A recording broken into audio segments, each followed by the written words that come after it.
I don't remember the exact moment we decided to go to Dow Hill, but I remembered the silence when the car engine died, the mist swallowing us whole. They say Dow Hill is cursed, that the children who once studied at the boarding school never really left, that footsteps echo in the corridors even when the building is empty. We thought it was just a ghost story, but what we saw, what followed us into our dreams, wasn't human. The school stood like a corpse in the mist, its bricks bleeding dampness, its windows hollow eyes. Inside, the air was heavy, tasting of rot and chalk dust. We walked together, our footsteps breaking the silence, but the corridor stretched farther than it should have. Every time we reached the end, another door opened, and the hallway continued. One of us whispered, "I think we've already passed that same broken chair." The fluorescent lights above flickered, buzzing like flies. I counted the hums. 5, pause, 5, pause. Then, faintly, a 6th. That's when we realized something else was walking with us. The air pressed closer, almost pushing us forward, as though the hallway itself wanted us to keep walking. Each door we passed looked identical. Peeling paint, tarnished handles, frames that seemed too narrow, too tall. But when I brushed my fingers against one, the wood was warm, pulsing faintly, as if blood ran beneath the surface. I pulled my hand away, but the sensation clung to my skin, a heartbeat that wasn't mine. The broken chair appeared again, this time closer than it should have been. It leaned against the wall at a wrong angle, its legs bending inward, as though it had been crushed under something heavy. One of us muttered that maybe there were many chairs that looked the same, but we all knew better. The wood still had the same splinter along the armrest, the same mold spreading across the seat. The hallway was repeating itself, folding us into its pattern. The buzzing overhead grew louder. It wasn't just a hum of electricity anymore. It began to sound like a swarm, like thousands of tiny wings beating in unison. I tilted my head back, squinting at the light. Something shifted behind the glass bulb, shadow, long and thin, crawling slowly around the filament. The light flickered, once, twice, and for a second, the entire hall went dark. In that moment of blackness, I heard it, footsteps rushing toward us, faster than any of us could run. When the lights returned, nothing was there. The corridor stretched on, empty, but the sound hadn't stopped in my head. I could still hear it echoing, closing the distance, and yet there was nothing to see. One of us swore under their breath, voice trembling, "We shouldn't be here." But turning back wasn't an option anymore. Behind us, the hallway looked darker, as though night had swallowed it whole. We tried the doors, desperate for a way out. Each knob rattled under our hands, but refused to turn. One door cracked open, just an inch, enough for me to see something shifting in the blackness beyond. I caught the faint outline of fingers, too many fingers, dragging themselves along the floor. I slammed it shut before it could open any further. None of us spoke after that. The air was thicker now. Every breath burned my lungs, filling them with a metallic taste. It felt like inhaling rust. One of us coughed, the sound bouncing off the walls, stretching far longer than it should have. Ko seemed to laugh at us, repeating his cough with a voice that wasn't his. We froze, listening, but the sound kept imitating him, growing quieter and closer, until it was right behind his ear. I wanted to run, but the corridor seemed endless. The floorboards creaked, though we didn't move. The walls dripped with a dark moisture, streaking downward like ink. When I reached out without thinking, the liquid clung to my fingertips, sticky and cold. My skin tingled violently where it touched me, and I wiped it against the wall, only to see it crawl back toward me, following the warmth of my hand. A cold draft swept past us, though the hallway was sealed. It carried with it the faint sound of breathing, shallow, ragged, but deliberate. I couldn't tell where it came from. Ahead of us, the hall bent slightly to the left, and with every step toward that corner, the breathing grew louder. It wasn't one voice. It was many, as though dozens of lungs were waiting just out of sight. When we reached the bend, we hesitated. None of us wanted to be the first to look. The buzzing above had stopped completely, leaving a silence so sharp it felt alive. My heart pounded, and for the first time, I realized it wasn't the only heartbeat. There was another rhythm, heavier, slower, vibrating through the walls and floor beneath us. We turned the corner together, and for a brief moment, relief hit me. The hallway stretched on like before, familiar in its endlessness. But then I saw the chair again, not broken this time, whole, waiting. Its shadow stretched toward us unnaturally far, and in that stretched shadow, a shape began to rise, lifting itself from the darkness. Taller than any of us, its head scraping the flickering lights above. On the left side of the corridor, a door appeared. None of us had seen it before. Its paint was fresh, too new, too clean, like it hadn't aged with the rest of the building. The knob was cold, metallic, breathing frost. Against our better judgment, we opened it. Kent's side was a room that couldn't fit in the building's layout, larger than the school itself, with ceilings lost in shadows. The floor was lined with hundreds of shoes, small shoes, children's shoes. And somewhere above, in the endless blackness, something was breathing. The room smelled faintly of mildew, but beneath it was something sharper, sour, like iron. The shoes were scattered across the floor in no particular pattern. Some were neatly paired, tied by their laces, while others were overturned. One shoe missing entirely.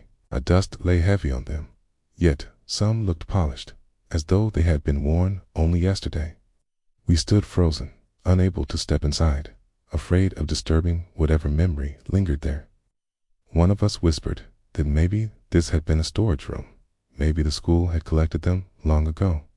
But even as the words left his mouth, they felt false. These weren't donations or forgotten belongings. They felt arranged, placed here deliberately, like offerings. And the longer we stared, the more it seemed that the shoes weren't resting still. They shifted ever so slightly, as if something unseen moved beneath them. The ceiling loomed far above us, too far, as though the walls stretched higher than the building itself. I tilted my head back until my neck ached, but I could not see the end of the shadow. There was movement up there, subtle, like curtains swaying in a draft that didn't exist. Then came the sound again, a deep inhale, then a long, rattling exhale, echoing down from that endless black. We should have left. Every instinct screamed for us to close the door and pretend we had never seen it. But our legs betrayed us. One step forward, then another. The air grew colder, heavy enough that it clung to our skin. My breath came out in mist, curling in the silence, and I realized the fog was rising from the shoes too, seeping upward like steam from cooling bodies. The floor groaned beneath us, though it wasn't wood, but stone. The sound seemed to come from below, as if something massive shifted beneath the foundation. I knelt down, hesitating, and touched the ground. It vibrated faintly, almost like a pulse. My friend grabbed my wrist, his face pale, and pulled me back. He didn't need to say it. The room was alive. From somewhere above, a drip fell, splattered against the toe of a small red shoe near the center of the room. The liquid was thick, black, and it spread across the leather as though it were being absorbed. Slow at first, then faster, till the sound was a steady patter, like rain falling from the unseen heights. But this wasn't water. The smell was too strong, metallic, unmistakable. The shoes began to shift more violently now, tipping over, laces writhing like worms. Single shoe slid several inches across the floor, as though pulled by an invisible hand. Then another. Soon the entire room seemed to be moving in quiet protest, the floor filling with the rustle of leather scraping against stone. We backed away, our breaths shallow, but the door behind us had already closed. One of us lunged at the handle, twisting it, yanking hard enough that his knuckles bled against the metal. It wouldn't move. He pounded his fists against the wood, but the sound was swallowed almost instantly, muffled as though the door wasn't there at all. We were trapped. And the breathing above grew louder, closer, each exhale stirring the fog into frantic swirls. I felt something brush against my ankle.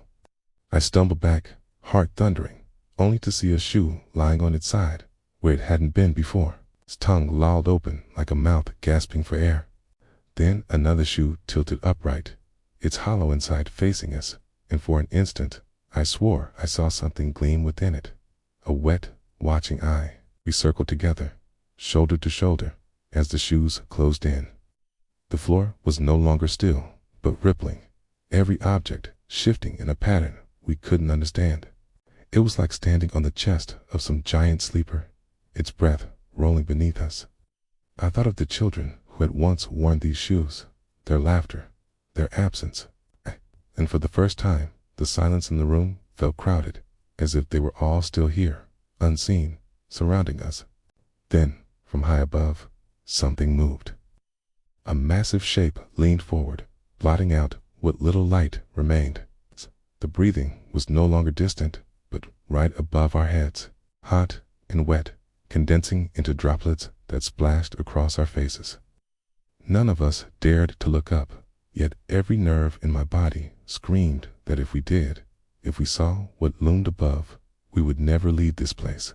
The ground trembled once, sharp and sudden, knocking several shoes into the air. They landed upside down, rolling toward us. One stopped at my foot, its laces twitching, curling upward like fingers. And then, with a sound like a sigh from the depths of the earth, the door behind us opened on its own. We split for only a moment, just a moment. I turned to call my friend, but he was already behind me, smiling, except I had just seen him walk the other way. His eyes were wrong, too wide, too still. When I blinked, both versions of him were there, one silent, one whispering. And when he spoke, the words came out of both mouths at once, overlapping, one deep, one shrill. You shouldn't have come here. The others pulled me back, but even as we ran, I could still hear the echo of that smile, chasing us. The two versions of him didn't move the same way. One tilted its head too far, vertebrae cracking like twigs under pressure, while the other stared blankly ahead, eyes glassy and unblinking. I tried to tell myself it was a trick of the shadows, the stress of the place getting to us, but the sound of those two voices overlapping still gnawed at my bones. It didn't just echo in the air, it echoed inside my chest. We pulled him away, dragging him toward the corridor, but his arm felt strange beneath my grip. It was stiff, colder than it should have been, as if his blood had stopped moving. He didn't resist, but the longer I held on, the more I realized something was wrong with the texture of his skin. It was too smooth, almost like wax, and when I squeezed harder, I thought I felt it bend beneath my fingers. When we turned back, the other one was gone. The empty space it had occupied seemed darker, like a shadow that refused to lift. My friend gasped suddenly, clutching his throat, his smile vanishing as he stumbled forward. For a heartbeat, I thought he was choking, but when I leaned closer, I saw faint fingerprints blooming across his neck, as though invisible hands were holding him. The others grabbed him, trying to pry whatever it was away, but the marks only deepened. His face twisted, his eyes rolling upward, and he croaked out words that didn't sound like his voice at all. He is already here. The words came in layers, as if several mouths spoke them together, some near, some impossibly far away. Then his body relaxed, too quickly. The bruises faded, leaving no trace. He blinked once, twice, and smiled again, but it wasn't relief. His expression was stretched, trembling at the corners, a mask fighting to stay in place. None of us dared to ask if he was all right. We knew the answer would be a lie. He backed away, but he followed, step for step, his smile fixed in place. Eyes no longer blinked in rhythm with ours.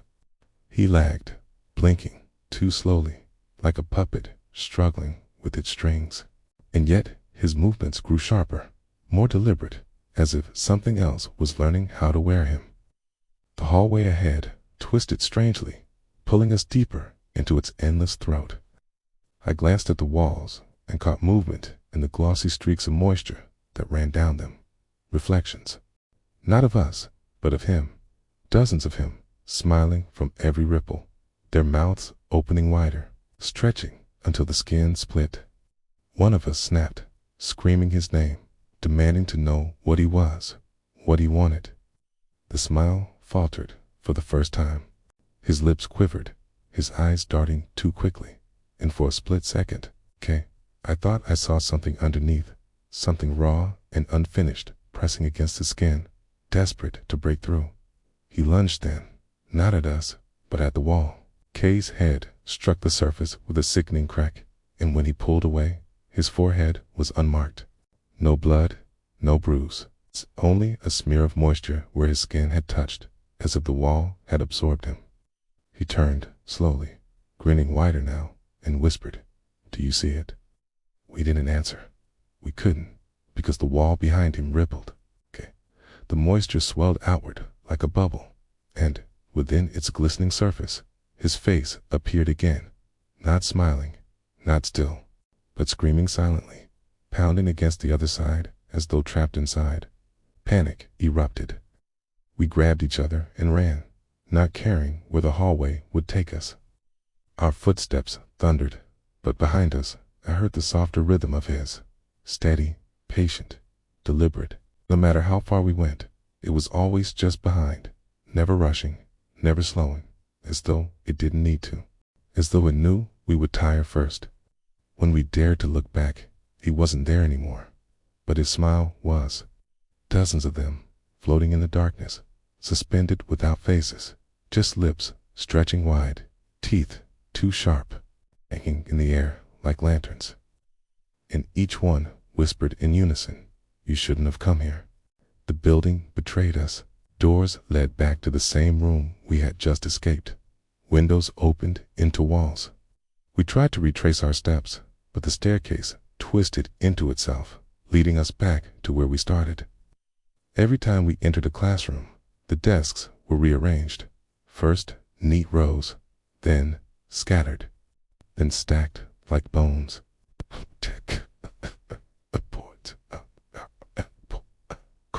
Don't look at the windows, but of course, one of us did. And what was staring back from the glass wasn't their reflection. The window should have shown only mist outside, maybe the faint outline of the forest, but instead it displayed a perfect image of the classroom. Every desk, every chair, every faint crack in the plaster was mirrored flawlessly. At first it seemed harmless, just a reflection where none should exist, until we noticed that we weren't in it. The room was empty. My friend leaned closer, pressing his palm against the glass. The surface shuddered like water disturbed by a pebble, ripples spreading outward until the whole scene wavered and blurred. When the ripples settled, the reflection had changed. The classroom was no longer empty. Figures sat in the desks, every seat filled by children in uniform, their heads bowed as though waiting for a lesson to begin. We staggered back, the legs of the desks screeching across the floor as if pushed by invisible hands. The air thickened, chalk dust spilling from the blackboard without anyone touching it.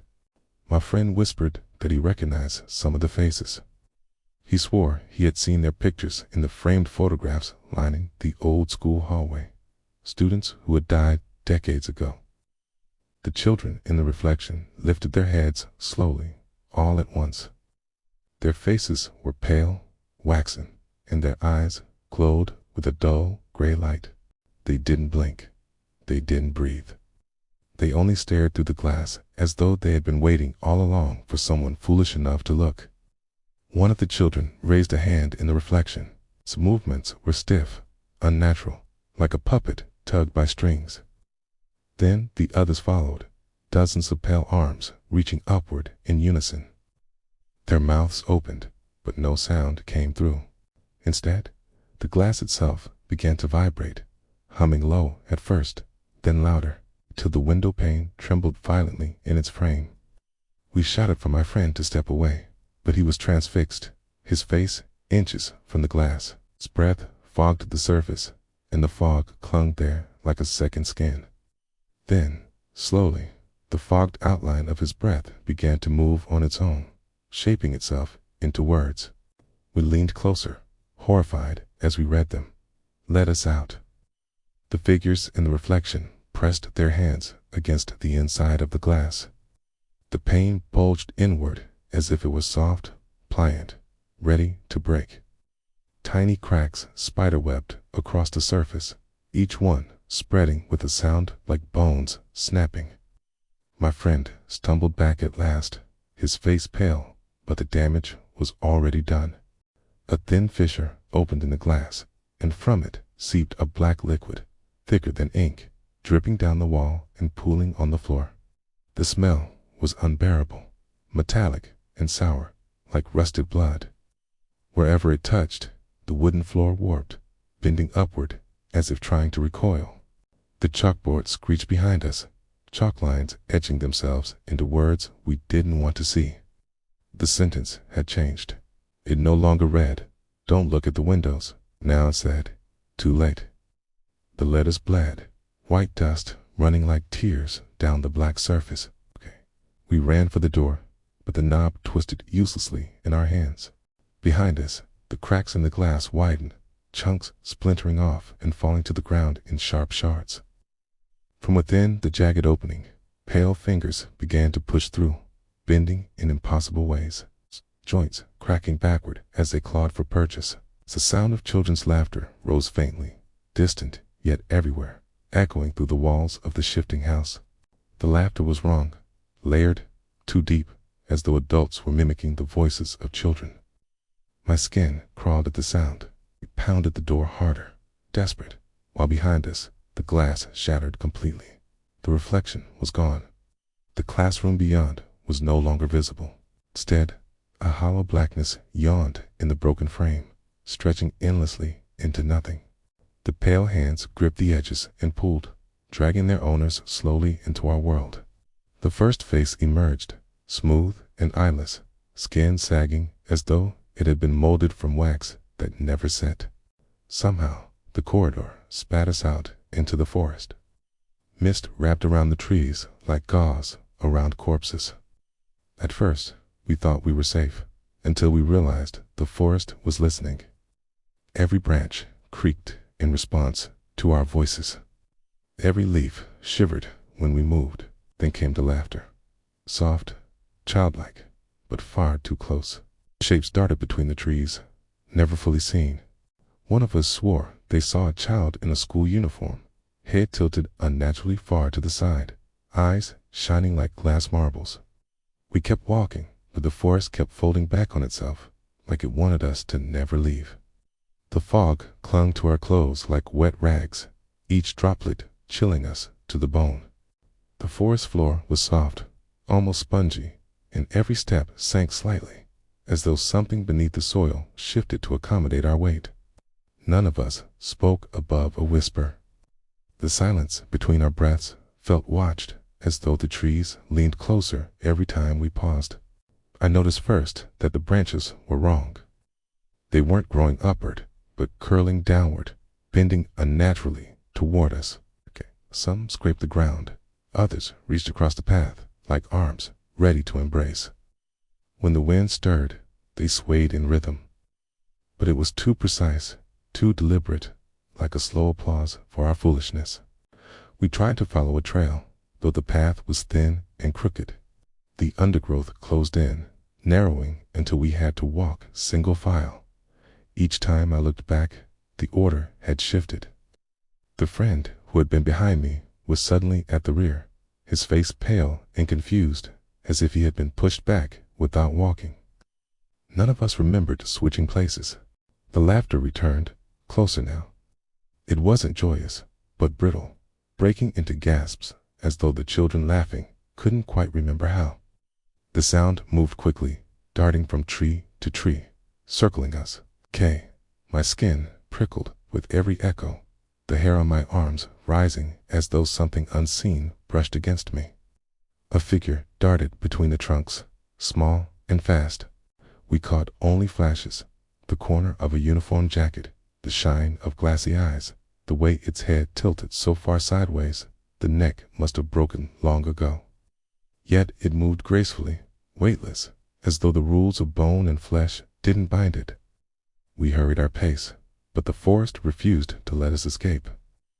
Every bend in the trail led back to where we had been moments before. The moss-covered boulder we passed once appeared again and again, each time with deeper grooves carved into its surface. As though claw marks multiplied each time we circled.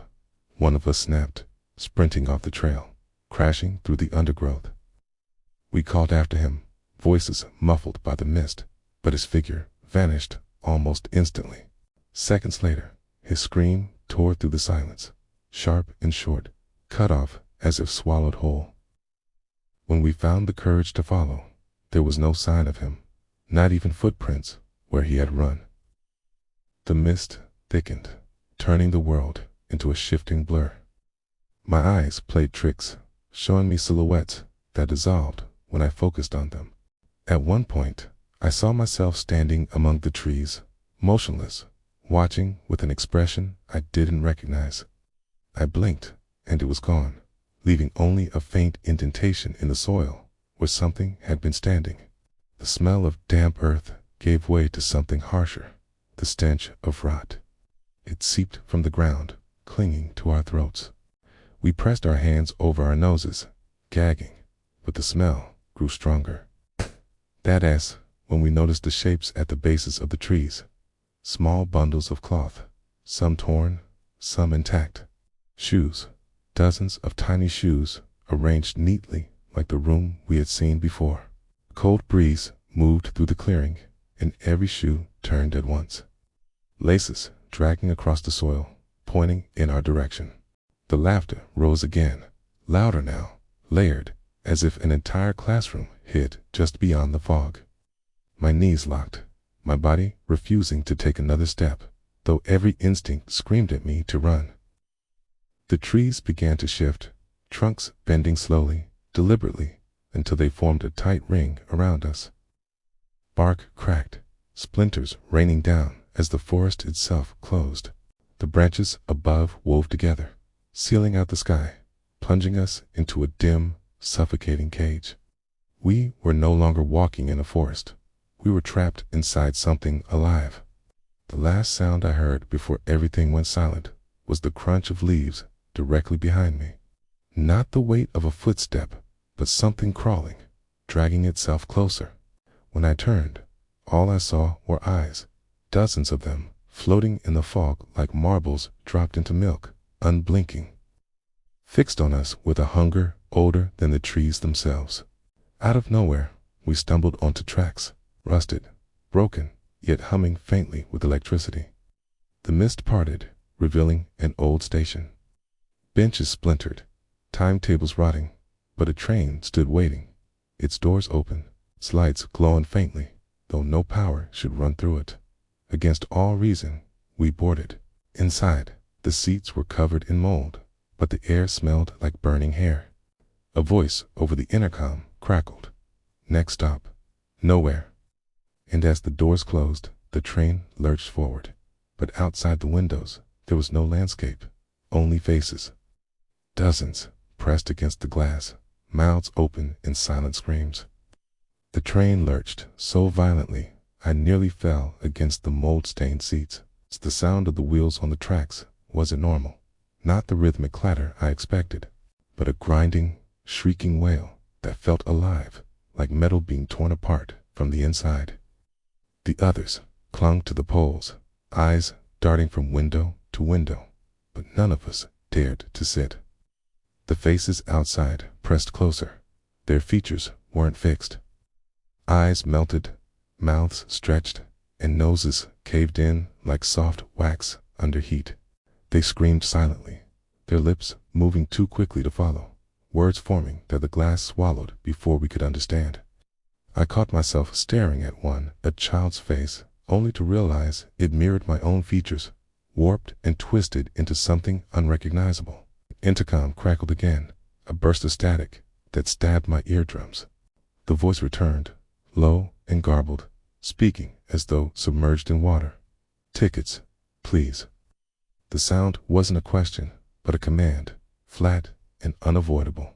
A hiss followed, the sound of doors sliding open, though none had moved. Tia, the aisle darkened, as if shadows themselves had boarded the train. We turned, and for a moment, the aisle was empty. Then the lights flickered, and something was there. Tall, too thin, its torso bending unnaturally as it shuffled forward. Its head brushed the ceiling, scraping against the lights, leaving trails of black residue that dripped like tar. Its arms hung too low, dragging claws across the floor, sparks leaping as metal scraped metal. My friend tried to speak, voice breaking, asking who it was, what it wanted. The thing paused, tilting its head in a motion too sharp, too sudden, like a puppet tugged by invisible strings. Then it raised one arm and opened a palm. In it lay a handful of torn paper tickets, stained and wet, the ink bleeding into unreadable shapes. No one reached for them. The train screeched as though angered by our refusal. The windows rattled, and the faces outside slammed against the glass in unison, cracking the surface. Thin fractures ran along each pane, spidering outward, but instead of shattering, the glass began to pulse, stretching inward, like lungs taking a breath. The faces pushed closer, their features bulging into the car, as if the barrier was thinning. The creature moved again, gliding instead of walking. The smell grew unbearable, burning hair mixed with something fouler, a rot that clawed at the back of my throat. It stopped in front of my friend and extended its arm fully, the palm opening wider than any hand should, skin splitting until the tickets fell in a wet heap onto the floor. They twitched as though alive. He bent down, trembling, and picked one up. The instant his fingers touched it, the train jolted forward with impossible speed. The lights overhead exploded, showering us in sparks. The outside blurred, no longer faces, but streaks of pale shapes rushing by too quickly to see. My ears popped, the pressure crushing, and I thought the walls themselves were bending inward from the velocity. The intercom crackled once more. Next stop, home, but the word twisted, replaying over itself until it became hollow. Each repetition grew deeper, more distorted, until it was less a word than a guttural chant. My friend's hand clenched around the ticket, and his skin began to blacken where it touched, veins spreading like ink beneath his flesh. We tried to tear it away from him, but the paper had fused to his skin, burning into his palm as though it were searing itself into him. He screamed, his voice lost beneath the roar of the train, but the sound carried on the intercom, echoing back at us a second later. It wasn't his scream anymore. It was hundreds of screams layered together, voices of strangers, children, the dead. The windows burst outward at once. Shards flew, yet none struck us. Instead, the glass dissolved into mist, sucked back into the void outside. And then they were gone.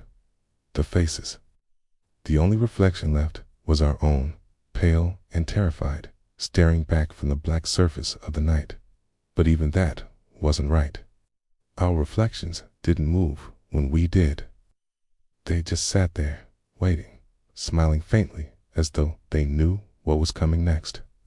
Train slowed suddenly, grinding sparks into the darkness. The sound of brakes screeched loud enough to split my head open. When we dared to look ahead through the front window, we saw a platform rising out of the void, lit by a single flickering lamp. The words painted on the rusted sign were faded, but we could still read them. Dow Hill Station. Only the letters were reversed, like they were meant to be read from the other side of the glass. The train ended where it shouldn't have, back at the school. Back at the basement we hadn't noticed before. The air was colder there, the walls damp, bleeding black liquid. We descended. At the bottom, we saw it, a figure, tall, limbs too long, its head smooth, featureless, like wet clay. It didn't move, but the air pulsed as if it were breathing. And then it began to copy us. Every tilt of the head, every shiver, every step backward, except when we tried to leave. It didn't. It stayed, watching, waiting, faceless, endless, hungry. The stairs groaned beneath our feet, each step sinking slightly, as though the wood was softened by years of rot. The air thickened the deeper we went, every breath colder, sharper, until my lungs burned as if I were inhaling frost. The walls pressed in close, slick with black moisture that trickled like veins of tar, and when I brushed against one by accident, the liquid clung to my skin like oil, refusing to wipe away. The basement floor stretched wider than it should have, wider than the school above could possibly allow. The ceiling was low in some places, high in others, as though the architecture itself was shifting to accommodate something we weren't meant to see. The dim light from our phones cut across broken furniture, rusted pipes, and strange stains, too dark and too large to be just mold. Then we saw it, standing perfectly still in the far corner.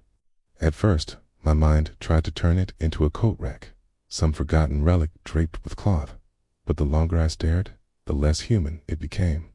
The limbs were too long, arms dangling past where knees should have been. Its torso heaved slightly, but there was no sound of air moving in or out. The smooth, faceless head caught the glow of our lights, slick like wet clay, as though it had been sculpted and abandoned half-finished. We froze. None of us dared to speak. The silence was suffocating, so complete that even the faint drip of water had stopped. Then it moved, not forward, not closer, but in perfect unison with us. When we shifted back a step, it tilted its head the same way, the motion slow, deliberate, mocking. Every breath we took, it mirrored with that soundless pulsing, its chest rising and falling at the exact rhythm of our own. One of us raised a hand without thinking, and the figure did the same. Its arm creaked as it lifted, as though bone and sinew weren't natural inside that body, as though it was forcing itself to imitate what it saw.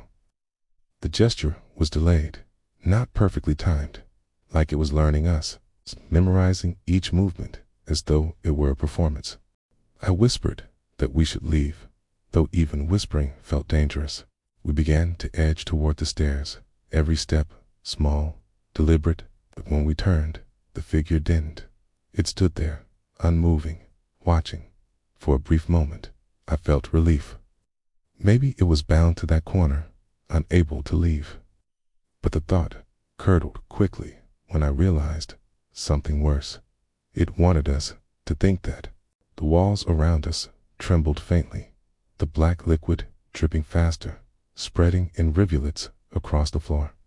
The air grew heavy with the smell of iron, a metallic sting that made my teeth ache.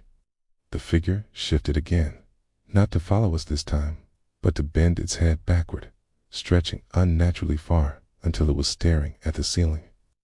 Its faceless head tilted, tilted, tilted, until the neck should have snapped. Then it copied something none of us had done, began to walk, slow, dragging steps, each one smearing the floor with black residue. It wasn't imitating anymore. It was showing us what it could do. The sound of its movements scraped inside my skull, a rhythm out of sync with our racing hearts, slower, deliberate, infinite. My friend panicked, bolting up the stairs. We screamed for him to stop, but his footsteps pounded against the steps, desperate, unthinking. The figure's head snapped forward instantly, and in a single lurch, it appeared halfway across the basement, closer than it had any right to be. It hadn't crossed the distance. It had simply skipped it, as though space bent to its will. The stairwell groaned. My friend's cries choked into silence. When we looked back, the steps were empty, dark, as though he had never been there. Only his phone remained, buzzing faintly where it had fallen, the screen cracked and flickering with static. We turned back to the figure, and now it was closer still, only a few paces away. Its arms were outstretched, not quite touching, but waiting for us to move so it could learn more. Its head twitched left, right, forward, mimicking every nervous flinch, every involuntary shiver, till it felt less like a reflection and more like a rehearsal, one where it was practicing to become us. It didn't chase when we edged back again. It didn't need to. Something in its faceless stare told me the truth. It wasn't here to kill us. Not yet. It was here to remember us, to take us with it when we finally left Dow Hill, not in body, but in form, in shadow, in everything that made us human. And when it was finished, no one who saw us would ever know the difference. I don't remember how we escaped Dow Hill. Maybe we didn't. Maybe we only think we did. Sometimes at night, I still hear the hallway buzzing. I still smell the mold. I still see the smile. And when I close my eyes, I'm back in that forest, back in that train, back in that basement, and something tells me it never let us go. Because even now, when I look in the mirror, sometimes my reflection doesn't move.